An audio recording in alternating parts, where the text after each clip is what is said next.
ఏహే బీఆర్ఎస్ పార్టీలో సంగతి నాకు తెలియదా? ఊరికో నేను కూడా మొన్నటిదాకా వాళ్ళతోటి రాసుకొని పూసుకొని తిరిగితే బీఆర్ఎస్ పార్టీ నాయకుల భాగవతం అంతా నాకు ఎరికే. ఆ ఇప్పుడు అరికేపుడి గాంధీ గింటేనే మరి బీఆర్ఎస్ కార్యకర్తలు, బీఆర్ఎస్ లీడర్లు, బీఆర్ఎస్ పెద్ద ముత్తైదులు ఎందుకు సమావేశం పెట్టుకోవాల్సి వచ్చింది? అరికేపుడి గాంధీ నివాసమే ఉందా? అరికేపుడి ఇల్లే ఉందా? అరికేపుడి గూడే ఉందా?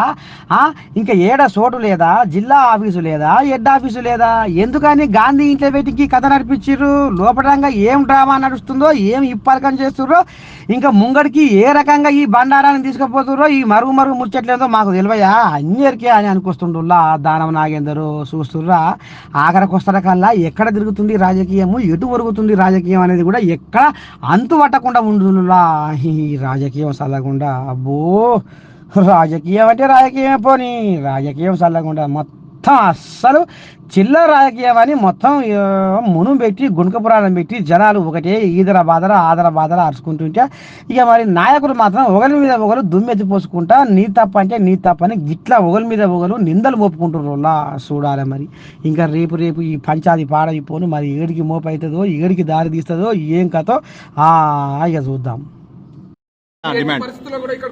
ఇప్పుడు కండువా ఇప్పుడు కట్టుకోవాలి, ఎప్పుకోవాలా లేదా అని ఎక్కడ లేదు, రాజ్యాంగం ఎక్కడ లేదు.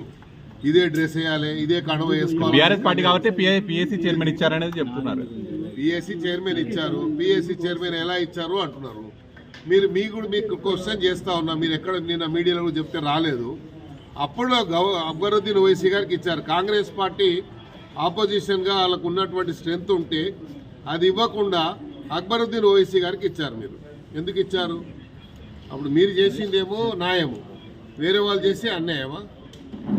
కాబట్టి మీరు ఇవన్నీ చెప్పకూడదు, ఇవన్నీ మాట్లాడకూడదు. మీకు నైతిక హక్కే లేదు. చేర్చుకున్న వాళ్ళు ఎందుకు చేర్చుకున్నారని, మరి ఇంకా రకరకాల మాటలు మాట్లాడని. మేము మాటలు మాట్లాడము, సమయం వచ్చినప్పుడు చేతల్లో చూపిస్తాం.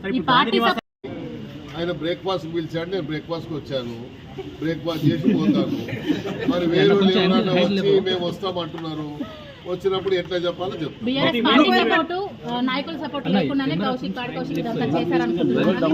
నేను చెప్తున్నా కదా, వాళ్ళు ఏం చేస్తున్నారంటే ఒక మనీ ఇది పెట్టి ఆయన రెచ్చగొడుతుంటే రెచ్చిపోతున్నాడు. మాకు తెలుసు కౌశిక్ రెడ్డి కెపాసిటీ ఎంత ఉందో, ఎవరికి ఎంత కెపాసిటీ ఉందో మాకు తెలుసు. మేము అన్ని చేసి ఈడి దాకా వచ్చినాం.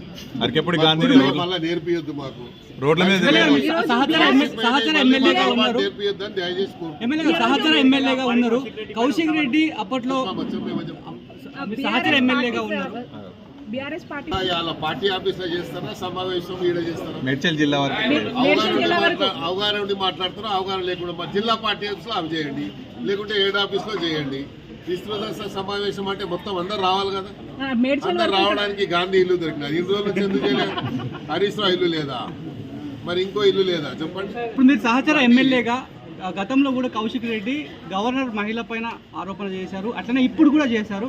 ఆయన వ్యాఖ్యలను ఎట్లా చూస్తారు? ఎందుకు ఆ రకంగా వైఖరి ఉంది? గవర్నర్ దాని గురించి ఏం మాట్లాడడం మీకు తెలుసు.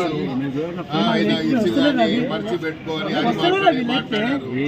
ఆడవాళ్ళంటే గౌరవం లేదు, ఆడవాళ్ళంటే గాజులు వేసుకునే వాళ్ళే అని అనుకుంటున్నాడు. కానీ ఆడవాళ్ళ శక్తి తెలియదు ఇంకా ఆయనకు. ఆడవాళ్ళ శక్తి చూపిస్తే మళ్ళీ కౌశిక్ రెడ్డి కూడా తిరగాడు.